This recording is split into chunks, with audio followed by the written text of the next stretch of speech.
A gente sempre que vai fazer uma implantação, isso leva para a vida, pessoal. Tem que passar por 3 grandes estágios, tá? Para implantação com sucesso. Primeiro, clarificação e conscientização do porquê. Por que nós estamos fazendo esse projeto? Tá? Então as pessoas têm que entender o porquê. Segundo, capacitação e concordância do como. As pessoas têm que saber o que elas estão fazendo. Como nós vamos fazer? Quais as metodologias? Como que elas são utilizadas? Aqui é dar a caixa de ferramentas correta. E por fim, elas entendendo por que e como, fica muito mais fácil você engajar no o que é o projeto em si. Isso vira uma implantação de sucesso. E nós utilizamos das matrizes CAF ou 3 a 6 o seguinte: nós pegamos as informações do sistema de informação, dados de perdas, porcento de custo, processo, metrificamos isso com a controladoria, geramos a MDC, ou a CDM, né, Matriz de Desdobramento de Custos, ou Cost Deployment Matrix. Nós valorizamos, vemos o gap, entendemos o ranking, rastreamos tudo isso e nós geramos grupos de 8D para atuar na matriz. Então, pessoal, o que nós utilizamos são projetos de grupos de 8D, ou A3, ou Kaizen, né? Nós gostamos muito do 8D, já vou mostrar ele rapidamente aqui, para trazer os resultados desse desdobramento executado, ok? E aí isso impacta diretamente na minha PRC ou no meu custo de transformação. Então eu consigo, através das pessoas, trazer mais resultado. Então o ponto principal aqui que eu trago para vocês é exatamente esse. Para transformar em cultura de gestão, as pessoas têm que comprar a ideia. Vocês precisam trazer as pessoas para próximas de vocês. Tanto do industrial, tanto do PCP, que vocês vão precisar muito do PCP, e também, e principalmente, da controladoria. Analista de custos, o controller e, eventualmente, até o CFO.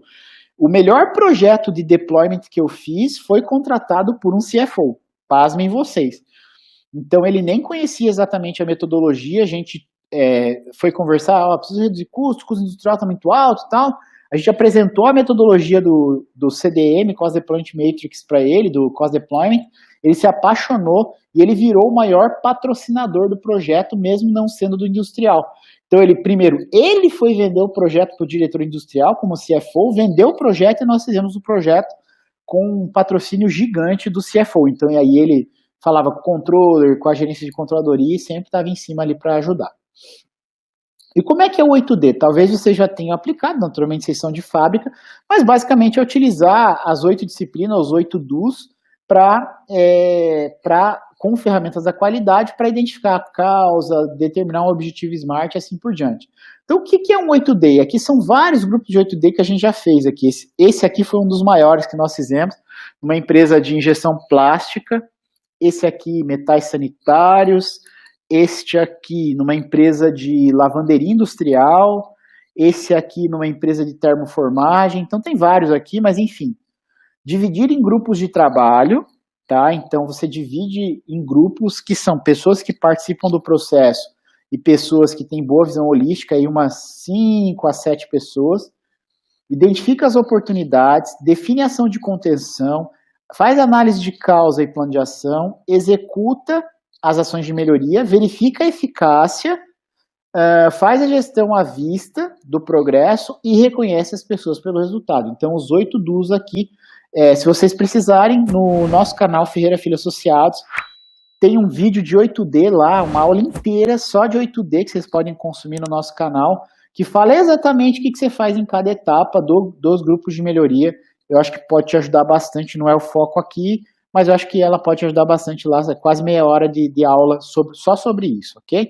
Mas, basicamente, você tem um grupo de trabalho, ele tem uma meta de redução, ele identifica as oportunidades, acha a causa, gera o plano de ação e ataca essa causa com um projeto ou um plano de ação. Legal. Antes de eu entrar no exemplo, eu queria perguntar aí, Túlio, se a gente tem alguma dúvida, se o pessoal tem alguma dúvida aí, para já ir perguntando aqui, antes de eu entrar no exemplo, de repente o pessoal já tem alguma dúvida, eu posso ir tirando essa dúvida aí com eles, antes de entrar no exemplo, até aqui. Tem 3 perguntas. A primeira foi, do Ivan Pavan, como seria descontada as paradas não programadas e manutenção corretiva no OEE? Tá, posso responder essa? Pode. Legal. Então, assim, ó, paradas não programadas, ela sempre impacta diretamente no OEE. Então, vamos lá. Deixa eu dar um exemplo aqui. Ó. Vamos imaginar que você tem 100 horas disponibilizadas do equipamento no mês. É só um exemplo, tá? Você tem 100 horas, ok? Existem dois tipos de apontamento, tá? Vamos imaginar que você teve um setup e você teve uma manutenção corretiva. Pode ser elétrica ou mecânica, pouco importa. O que vai acontecer? Se você aponta, vamos imaginar que você apontou ao longo do mês 5 horas de setup, tá? E você apontou outras 5 horas de manutenção corretiva. Ao longo do mês, você foi fazendo as peças e tal, e você teve 90 horas de horas produtivas, ok? O que são horas produtivas? Você pegou as peças, dividiu pelo padrão, chegou em 90 horas. Então, para fechar a conta, a produtividade é 90, que são todas as peças boas que você fez, pelas 100 horas que você tinha disponibilizadas. Esse é o cálculo correto. Por quê? Porque as 5 horas de setup e as 5 horas de manutenção, elas são perda. Uma é uma perda programada e uma é uma perda não programada, mas ambas são perdas. Tá? Então, você aponta as 10 horas que você perdeu, 5 de manutenção corretiva e 5 de setup, como perda. E a produtividade seria 90%. O que algumas empresas fazem? Muito embora as empresas façam, eu não acho correto. Ela pega e divide 90 por 95 disponibilizadas. Por quê? Ela pega aquelas 5 horas de setup, se o setup foi programado, e ela bate da disponibilidade. Aí ela divide 90 horas produtivas por 95 horas disponibilizadas. Dá a impressão que a produtividade foi mais alta, mas você perdeu as 5 horas do mesmo jeito, entendeu? Então, a manutenção corretiva tem que ser apontada e cair direto na produtividade, como eu acabei de dar o exemplo, e eu sou muito favorável a também o setup ser apontado da mesma forma, ok? Não, tranquilo. O outro é calcular a taxa hora-máquina, né? Acho que você vai falar depois, né? E a outra pergunta também é do Ivan. Esse desvio analisado com os operadores e profissionais do campo foi no momento ali, após a matriz C ali que você mostrou. Perfeito. A matriz de desdobramento, ela funciona no seguinte. Você pode estabelecer o que nós chamamos de alçadas, Ivan. O que é alçada? As alçadas são as responsabilidades ou pelo que a pessoa responde dentro da matriz de desdobramento. Então, só para você ter um exemplo. Vou tentar ser claro aqui. Você fez o desdobramento global da empresa. O que é o desdobramento global? É chegar naqueles, por exemplo, naqueles 2.600.000 que eu mostrei lá para vocês. Então, chegou no global. Desse total global, que é os 2.600.000, você vem desdobrando e apontando todos os centros de custo e grupos de máquina que têm perdas, ok?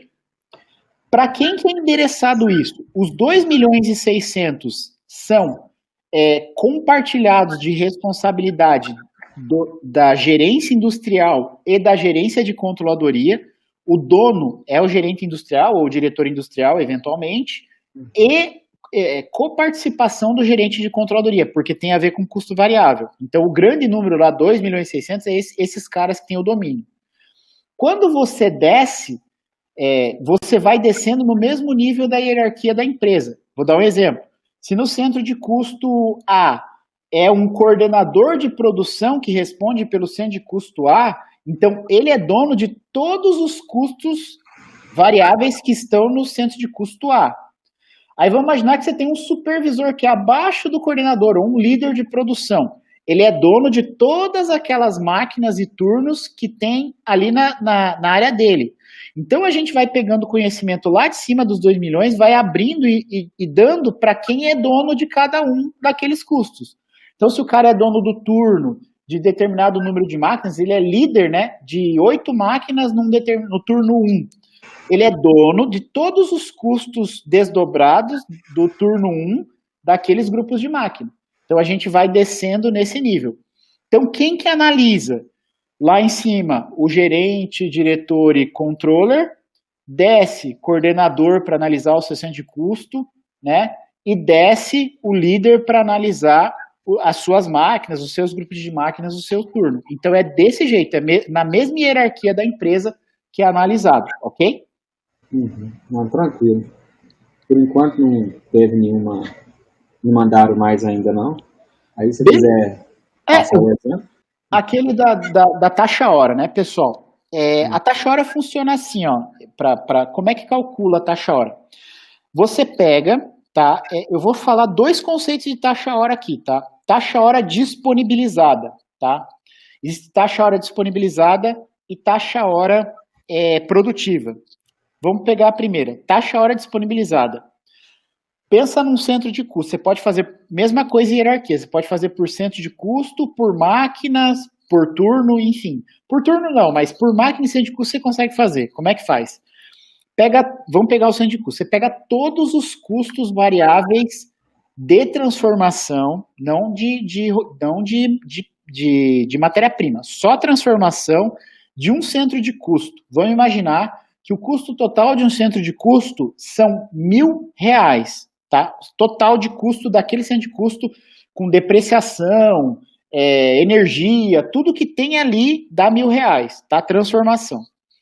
Você pega esses R$1.000 e divide pelas horas disponibilizadas do equipamento. Vamos imaginar nesse mesmo exemplo que são 100 horas. Então, R$1.000 por 100 horas dão R$10, certo? Então, a taxa hora disponível daquela máquina é R$10. Então, cada hora daquela máquina custa R$10 disponibilizada, ok? Então, essa é a taxa hora da máquina, 1.000 por 100, ok? Aí existe um segundo conceito, que se chama taxa hora produtiva. Essa taxa hora disponível, ela é utilizada para montar custo standard, que é como se fosse tudo perfeito na CNTP. Então, o custo padrão é feito com a taxa hora disponível. Só que existe uma taxa hora produtiva. O que é a taxa hora produtiva? É a mesma conta, 1.000, só que ao invés de eu dividir pelas 100 horas disponibilizadas, eu divido pelas horas produtivas do departamento. Então, o que são as horas produtivas? Tudo que eu fiz de peça pelo padrão. Que quer dizer o quê? Se eu tive problemas ao longo do caminho e tal, vão ser menos horas do que as 100. Então, eu pego os R$1.000, divido pelo número de horas produtivas. Essa é a taxa hora produtiva. Então, imaginemos que, nesse mesmo centro de custo, eu fiz, ao invés de fazer 100 horas, eu fiz 50. Quanto que vai ser a taxa hora? 1.000 por 50, que vai dar, ao invés de dar 10, vai dar 20, certo? Se você fizesse a conta de produtividade, por isso que eu digo que a PRC tem que ser igual ao OE. Se você fizesse a conta de produtividade, qual que seria a conta? 50 horas que eu reportei, que é produtivo, por 100 horas disponíveis, daria 50%, correto? Né? 50 por 100, 50%. Se eu pegar a taxa hora produtiva, a taxa hora disponível pela taxa hora produtiva, quanto que é? A taxa hora disponível era 10, que era 1.000 por 100. Como eu só apontei, ao invés de apontar 100, eu apontei 50, são 20. Então, 10 disponível por 20, que foi a produtiva, dão os mesmos 50%. Por isso que eu digo que a produtividade do custo e a produtividade OE deveriam ser a mesma coisa, tá? Então, esse aqui é o exemplo aí. E aí a gente desdobrava, pessoal, esses números. Então tá aqui, ó, MDC é matriz de desdobramento de custos, ou ela pode ser chamada de CDM, tá? Cost Deployment Matrix. A gente fazia um ranqueamento das maiores oportunidades aqui, ó. Então trazia todas as oportunidades, o código da parada, qual que era o grupo de máquina, horas paradas e reais parados. Então, se naquele mês lá eram 3 milhões, que até era um ano diferente, nesse mês aqui foi 1.537.000 importado. Então, a gente trazia esses números para cá. E vinha a descrição de qual que era o maior. E se vocês perceberem, entre os 5 maiores, nesse caso aqui, a gente tinha 2 de manutenção. Corretiva mecânica e corretiva elétrica. Então vejam só, a gente tinha já a manutenção aqui, ó, pintando fortemente aqui, aqui em cima. Fora isso, tinha um negócio chamado que eles utilizavam lá, que não era de setup, que chamava regulagem de máquina. Regulagem de máquina é quando precisava chamar ou o técnico de processo ou o manutentor para regular a máquina porque ela desregulou. Isso aqui também poderia ser considerado parte como manutenção. Mas enfim, nós identificávamos esses pontos aqui e ranqueávamos eles. Por quê? A partir de um ranqueamento, o que a gente fazia? A gente começava a olhar fábrica a fábrica, parada a parada, qual que era o total, parada a parada, de perda que eu tinha, e a gente analisava, então, qual que era a meta, o acumulado, média anterior, média móvel. Então a gente começava a analisar todos os dados reais e horas de cada uma das paradas. Então vinha uma lista. Então se aqui a gente tinha um ranking, aqui a gente tinha uma lista histórica, mostrando quanto era antes, quanto que foi depois. Então a gente fazia uma análise disso. E com base nessa análise, aqui vinha a CDM, Cost Deployment Matrix. O que essa Cost Deployment Matrix fazia? Então, aqui é o coração, tá? Então, a gente pegava aqueles dados, importava, ranqueava os dados, e com base no ranqueamento, a gente vinha trazendo aqui, ó, fábrica a fábrica, porque eram várias fábricas, centro de custo, qual que era o equipamento, então aqui as células de trabalho, CELU 755, 018 e tal. A gente trazia aqui o período de análise, tipo de custo, qual que era o indicador impactado, referência do indicador, então quanto que ele tinha, qual que era o valor de referência do indicador. Então ele deu 68 e deveria ter dado 81, deu 72 deveria dar 80, 52 deu 70. Total por unidade de medida, o que é isso aqui? Quantas horas foram perdidas, né, com esse indicador aqui, paradas de máquina. Então a gente trazia de lá. Identificação do desvio. Manutenção corretiva elétrica emergencial, ele era efeito, ele não era causa, ele é o apontamento do efeito. Então, ó, elétrica emergencial, mecânica emergencial, e aqui, ó, manutenção de ferramentas também tinha. Com base nisso, seguindo ainda, é a mesma matriz, só ela está seguindo para a direita aqui, ó, nós valorizávamos, ó, tá aqui a taxa hora, ó, R$36, R$35, R$31, R$67. Então a gente trazia a taxa hora base de cada um deles, trazendo quanto que eu tinha perdido em reais pelaquela quantidade de horas que eu tinha lá, então trazia aqui. Nível de desdobramento, que é aquilo que eu falei para vocês, que a gente classificava o nível de desdobramento de 1 a 5. Então aqui era nível 2, ele tinha desperdícios e perdas têm sido mais ou menos definidos. Isso aqui era grave para o desempenho, então era grave 3, 3, 4 e 5, gravidade. Urgência, 4, então com alguma urgência, com alguma urgência, com alguma urgência, com alguma urgência. E tendência, vai piorar a médio prazo, vai piorar em longo prazo, vai piorar em longo prazo, vai piorar em longo prazo. Quanto que dava o GUT?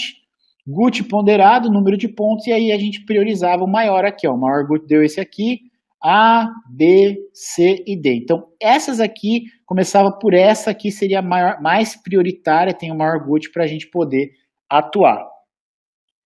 E aí, continuando ainda para a direita, as mesmas células e máquinas, a gente criava, escolhia a metodologia de eliminação.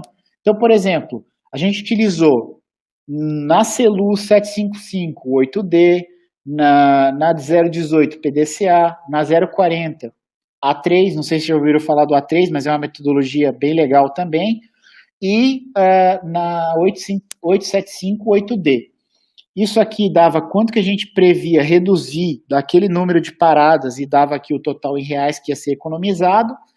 Como que a gente ia eliminar isso daqui, como é que a gente ia fazer para eliminar, que impacto que se ia dar, aumento da disponibilidade das máquinas, e que tipo de impacto a gente classificava isso aqui junto com a controladoria. Existem 3 tipos de saving, tá, pessoal? 3 tipos de resultado. Soft saving, hard saving e cost avoidance, tá? Isso é conceito global de controladoria, mas a gente usa no deployment. Soft saving é potencial de economia. O que isso quer dizer? É algo que eu vou economizar agora, mas não vai gerar impacto direto de dinheiro, recurso ou caixa. Vou dar um exemplo. Quando você reduz parada de máquina, você só gera impacto de caixa se você fechar um turno. Concordam comigo? Se você fechar um turno, você gera impacto de caixa. Mas se você só está salvando horas, então salvando essas horas que davam R$ 2.700 nesse período, não ia fechar um turno, mas você ia abrir disponibilidade. Abrir disponibilidade é você disponibilizar mais horas para produzir outra coisa, ou produzir mais do mesmo produto. Isso é possibilidade de saving, ou possibilidade de melhoria. Isso a gente chama de soft saving. É uma coisa que não gera impacto agora, mas gera impacto futuro, tá? Ou não gera impacto agora e gera só a economia futura. Hard saving é uma coisa que você faz agora e já gera impacto já. Então, por exemplo, fechar um turno, cortar pessoas, isso gera impacto agora. Então, isso se chama hard saving, você está cortando agora. Vou dar um exemplo. Diminuição de refúgio. Diminuição de refúgio, ela pode ser categorizada como hard saving. O histórico era 8, virou 3, virou 5. Isso é hard. Na hora você para de gastar matéria-prima, né? Ou ele pode ser considerado também, aí tem algumas pessoas que utilizam como cost avoidance. O que é cost avoidance? Também tem um vídeo lá no canal, se quiserem ver. Cost avoidance é desviar do custo. É um custo evitado. Então você tinha um custo e ele parou de acontecer. Por exemplo, ou você nem tinha um custo, ele ia acontecer e você evitou. Esse é o conceito até melhor, tá? Vamos imaginar que você ia abrir um turno. Para abrir esse turno, você ia gastar R$28 mil para manter esse turno aberto. Você, trabalhando melhorias no processo, você evitou de abrir um turno. Então, isso é cost avoidance. Você nem tinha esse custo e você evitou de abrir um turno. Então, você desviou, você evitou um custo. Então, soft é possibilidade, hard gera economia agora e avoidance é você desviar ou evitar um determinado custo. Então, a gente fazia e determinava quais metodologias íamos utilizar, e essas aqui foram, digamos, os principais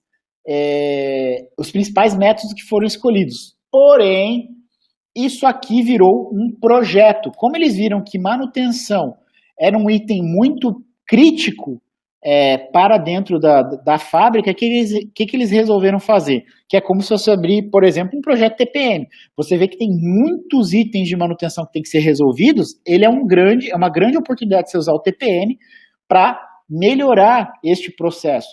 Então lá eles não chegaram aí tão longe com a TPM, né, que seria a metodologia mais alto nível que tem, mas eles fizeram um projeto de gestão de manutenção.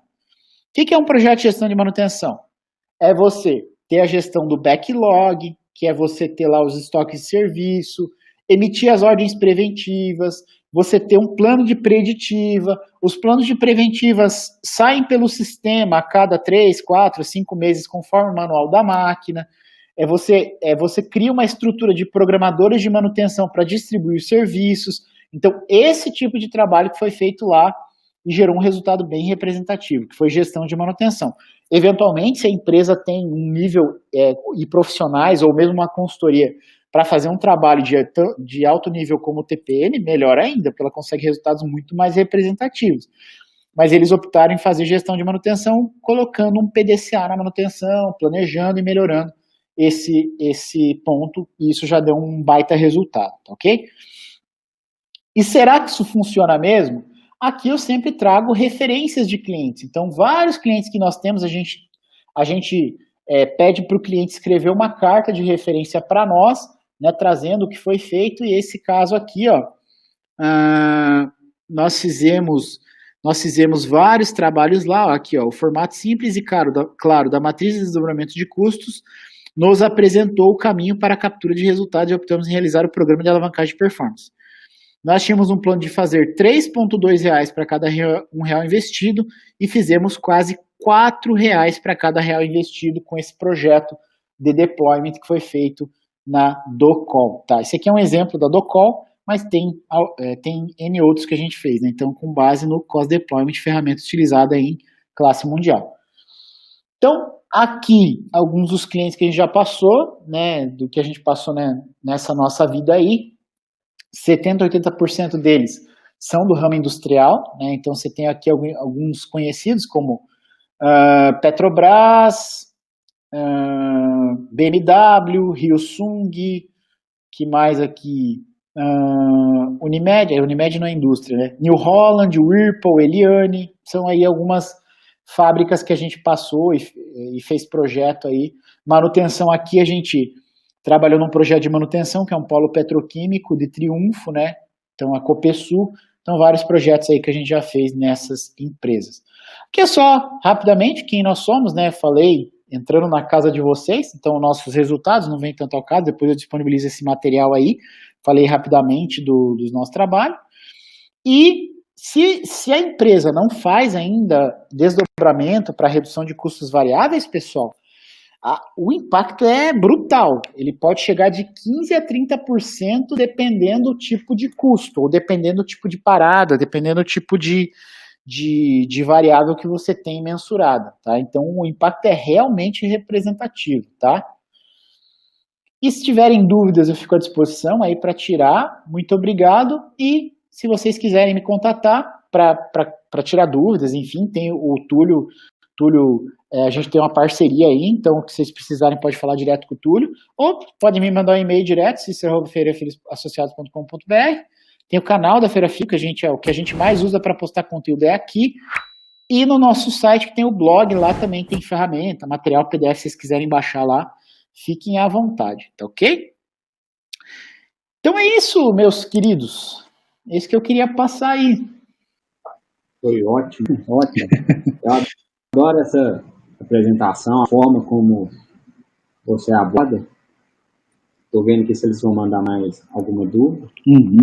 Porque quando eu aprendi o Cost Deployment, mas eu já aprendi lá nas matrizes, né? Já entrando diretamente nas matrizes. Então você não entende aquele básico ali. Quando você tem esse básico aí, fica muito mais claro e você abraça a causa, né, aí, muito melhor, né? Você tem mais motivação, você entende ali no ponto por que fazer esse desdobramento de custo, né? Por que ter essa direção, esse farol, né? Que como é o símbolo da sua marca aí, né? É verdade. É muito comum, uma vez eu fui visitar a Volvo, aqui perto da minha casa, aqui na cidade industrial de Curitiba. Daí a gente foi visitar porque, o deployment da Volvo, tal, todo mundo falava, o deployment da Volvo, fui lá visitar. Eu cheguei lá, eu falei, tá, qual que é a estratégia desse ano, né, para redução? Eles são, você chega lá, a fábrica dá para comer no chão, de tão limpa que ela é. E aí eu perguntei, tá, mas quanto que é o nível de redução esse ano aqui e tal? Isso era mais ou menos ali por abril, eu acho.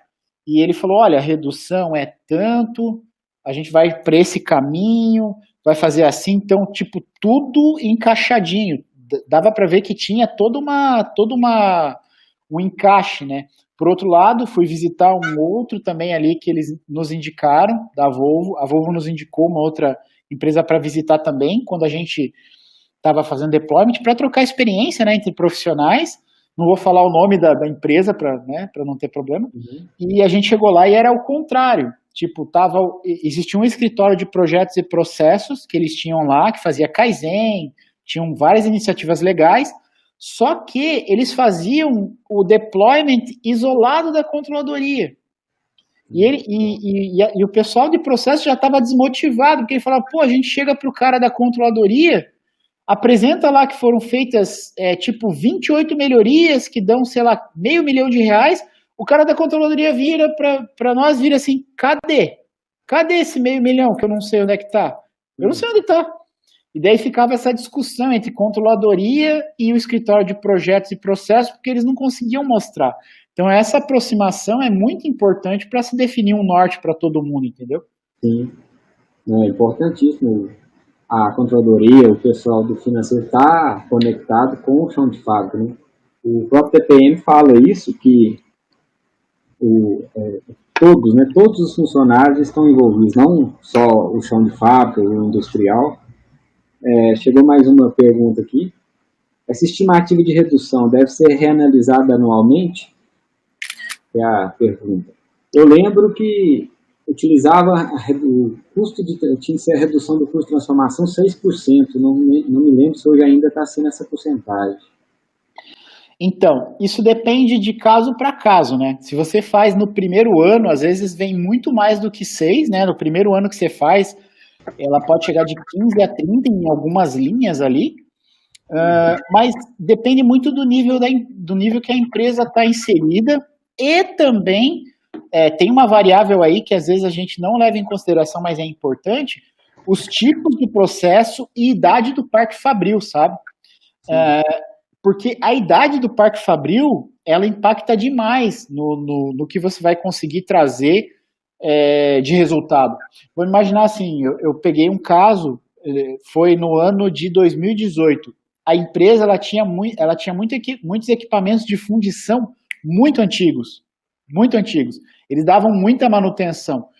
Então, assim, ao invés da gente focar nos equipamentos de fundição, a gente focou em fazer usinagem, fazer linhas de montagem, porque a fundição ela era muito antiga. Então, assim, o plano da fundição era o seguinte, era eles fazer um payback para ver se valeria a pena trocar o equipamento, porque tudo que dava para tirar do equipamento a gente tirou e chegou a 68% de produtividade. Então ele ficou muito aquém, só que não passava, cara, para bater 70% era um parto. Então esse cara, o teto dele era 68%, 70%. Você não conseguia passar disso daqui, porque ele dava muita manutenção, o setup era gigantesco, então em função de ser uma tecnologia de quase 40 anos, né? Então depende muito de caso a caso aí. Eu sou bem favorável a analisar caso por caso. Eu não sou assim, tipo standard, né? Para todo mundo tanto, mas eu sou muito favorável a analisar caso por caso, porque às vezes você se limita ou você coloca uma meta que você não consegue atingir. Sim. Dependendo da idade do equipamento, não adianta você mexer não, que não... A outra dúvida que apareceu aqui é: o setor de controladoria tem autoridade para definir quanto um setor poderá gastar mensalmente? Que é o... Esqueci agora, me fugiu a palavra. A verba ou orçamento? A verba ou orçamento. Eu esqueci a palavra também. Isso, assim, ele tem... são duas coisas, né? Aquela velha frase do Homem-Aranha, né? Com grandes poderes vem grandes responsabilidades. Mas, sim, a área de controladoria, ela não pode ser arbitrária, mas ela tem, sim, a batuta para dizer quanto que um departamento pode gastar mensalmente, tá? Agora é só prestar atenção no seguinte, tem que prestar atenção no como, tá? O que eu quero dizer com isso? Pensar assim, ó, dependendo do mix que vai passar por aquele departamento, pensa num departamento industrial, você tem que analisar o mix que vai passar, por quais equipamentos vai passar para você poder determinar um orçamento adequado. Por que eu estou falando isso? Dependendo do mix, do nível de complexidade do mix, da quantidade de matéria-prima, da produtividade dos equipamentos, é o nível de recurso, verbo, orçamento que ele vai disponibilizar. Não é incomum a gente fazer orçamento só olhando para trás, com base na história.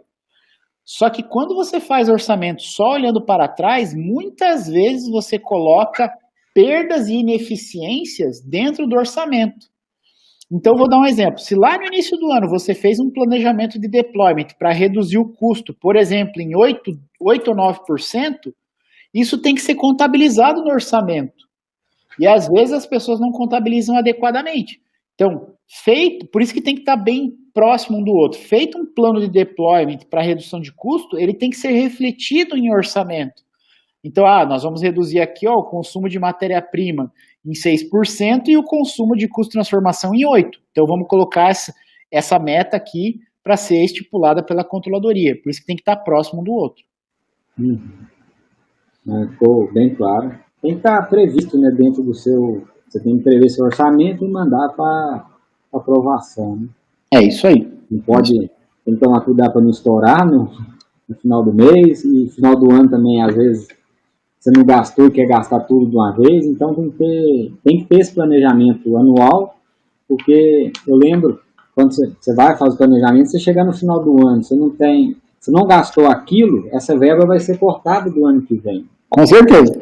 Então, e se você estourar também, você não pode nem estourar e nem gastar menos, você tem que estar dentro daquilo que foi planejado no seu orçamento. Né? Exatamente. Para você poder fazer suas próximas previsões. Exatamente.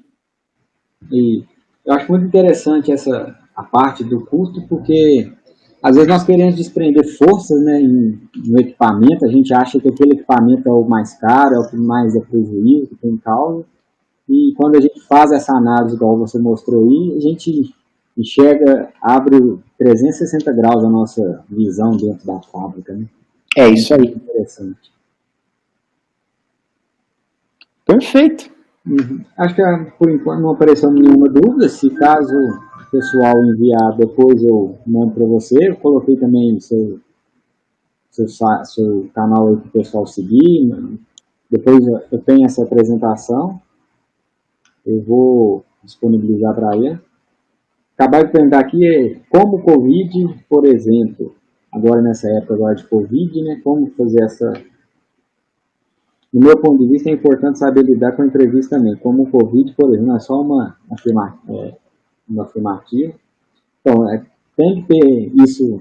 Covid é uma imprevisão, né, que aconteceu, mas aí tem que se ajustar as previsões, os orçamentos dentro agora da nova realidade. Então, tem que estar também preparado para isso. Né?